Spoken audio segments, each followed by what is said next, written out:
ناظرین، نیپال ایک خشکی سے گھرا ہوا ملک ہے جو بھارت اور چین کے درمیان واقع ہے، جو اپنے شاندار مناظر، متنوع ثقافت اور بھرپور تاریخ کے لیے مشہور ہے۔ نیپال کا مکمل نام federal democratic republic of Nepal ہے۔ نیپال کی تاریخ قدیم زمانے کی ہے، جس میں 9000 سال قبل انسانی ہستیوں کے شواہد ملے ہیں۔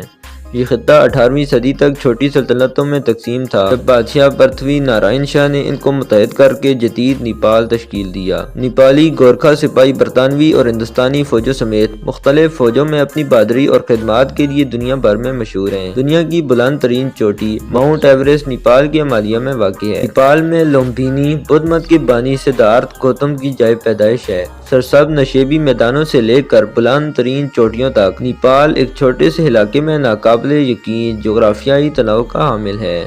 کھٹمنڈو کماری کا گھر ہے۔ ایک زندہ دیوی، ایک نوجوان لڑکی جسے ہندو اور بدھ مت مانتے ہیں۔ نیپال اپنے کیلنڈر کے نظام کی پیروی کرتے ہیں، جسے بکرم سنبت کے نام سے جانا جاتا ہے، جو گریگورین کیلنڈر سے تقریباً 56.7 سال آگے ہے۔ ہندو مت اور بدھ مت ہم آہنگی کے ساتھ ساتھ رہتے ہیں اور ملک میں متعدد مندر اور خانقاہیں ہیں۔ نیپال کے پاس 7 یونیسکو کے عالمی ثقافتی ورثے کی جگہیں ہیں۔ یٹی کا افسانہ یا گناؤنی سنو مین نیپال سمیت امیلیہ کے علاقے سے نکلا ہے۔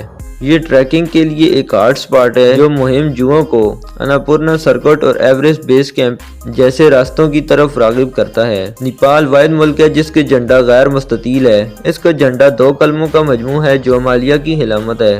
نیپال میں نایاب اور غیر ملکی جنگلی حیات ہیں، بشمول بنگال ٹائیگر، ایک سینگ والا گینڈا اور برفانی چیتے وغیرہ۔ نیپال کی دال بھٹ ایک اہم ڈش ہے۔ نیپالی لوگ اپنی گرمجوشی اور مہمان نوازی کے لیے جانے جاتے ہیں۔ نیپال میں 2015 میں ایک تباہ کن زلزلہ آیا، جس سے بڑے پیمانے پر تباہی اور جانی نقصان ہوا۔ امید کرتا ہوں آپ کو ویڈیو پسند آئی ہوگی۔ اگر ویڈیو پسند آئی ہو تو ویڈیو کو لائک کریں اور چینل کو سبسکرائب کرنا نہ بھولیے گا۔ ملتے ہیں نیکسٹ ویڈیو میں۔ Thanks for watching.